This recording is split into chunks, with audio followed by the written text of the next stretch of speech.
Labdien! Šodien esmu kopā ar savu skolotāju Mārtiņš Mežulis. Vēlētos tuvāk iepazīt šo nozīmīgo un atbildīgo profesiju skolotājs.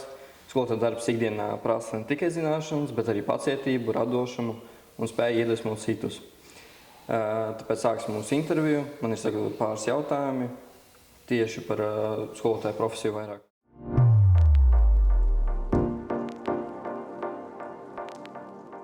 Kādi ir lielākie izaicinājumi, ar kuriem saskaties savā darbā?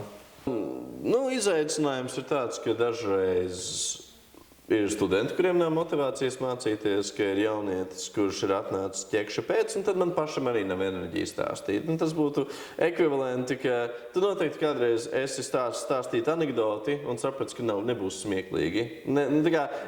Es jau iesāku, bet es nožēloju, ka es iesāku. Un ir bijušas tādas nodarbības, ka es sāku entuziastiski runāt un saprotu, ka visiem pārējiem neinteresē, un tad man arī pašam liekas, vai beidzam ātrāk. Tas ir lielākais izaicinājums.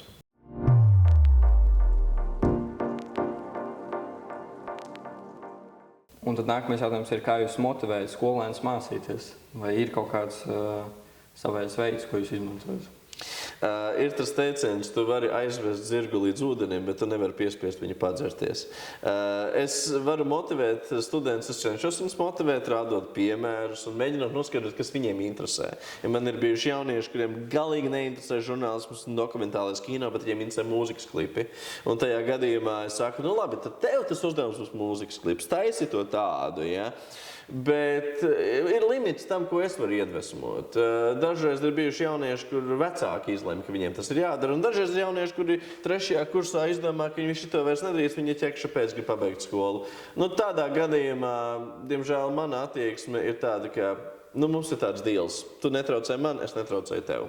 Pabeigsim skolu, ja?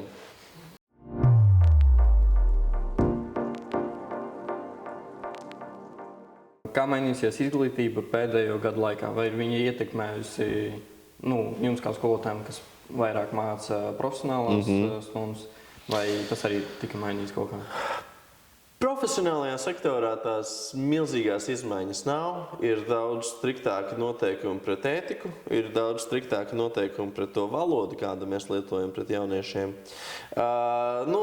Skolā Viktorija pirms 5 gadiem pārgājām uz moduļu sistēmu. Tas bija tāds pārējais etaps, bet tāda milzīga apvērsuma, tāda revolūcija nav.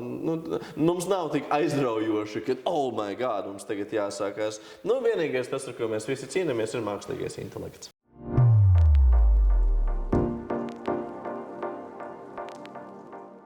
Kādu lomu tehnoloģija spēlē mācību procesā? Ir skaidra lieta, ka laikā atpakaļ, un tagad ir liela atšķirība ar tehniku, ko mēs izmantojam profesionālās stundās, bet varbūt ir kaut kādi vēl papildinājumi, kas varētu tā mainīties. Droni. Tas ir numur 1. Ir jaunieši, kuriem pašiem ir savi droni, un viņi tos izmanto. Bet vairāk tas, ka telefons. Tas, starp citu, nav nekas jauns. Ja? Gan pirms 5, gan pirms 10 gadiem jaunieši izmantoja telefonus, lai filmētu.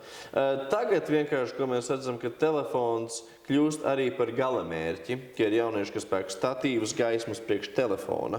Jo, mēs pastamies kaut vai Samsung Galaxy S25 Ultra, ja, kas viņiem ir pa kamerām, ja, un ka Huawei.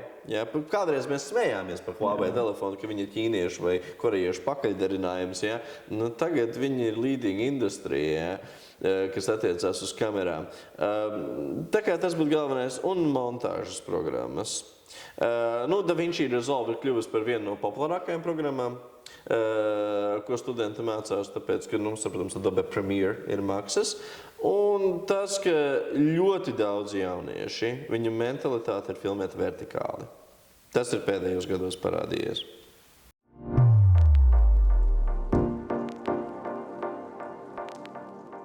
Kādu padomu jūs dotu jauniem skolotājiem vai tiem, kas apsver šo profesiju? Noskaidrot to, ko pats jaunietis vēlās. Nelasīt lekciju materiālu, tā vienkārši sausu. Un stresa izturība. Tas, ko es minēju, būs jaunieši, kuriem tas neinteresēs, būs jaunieši, kuriem tas ļoti interesēs. Ja? Tāda stresa izturība pret to, ka tā motivācija var pazust. Paldies jums par atbildēm un laiku veltījāt šai intervijai. Bija ļoti interesanti uzzināt vairāk par jūsu darbu, pieredzi skolotāja ikdienā. Vislabāk! Paldies!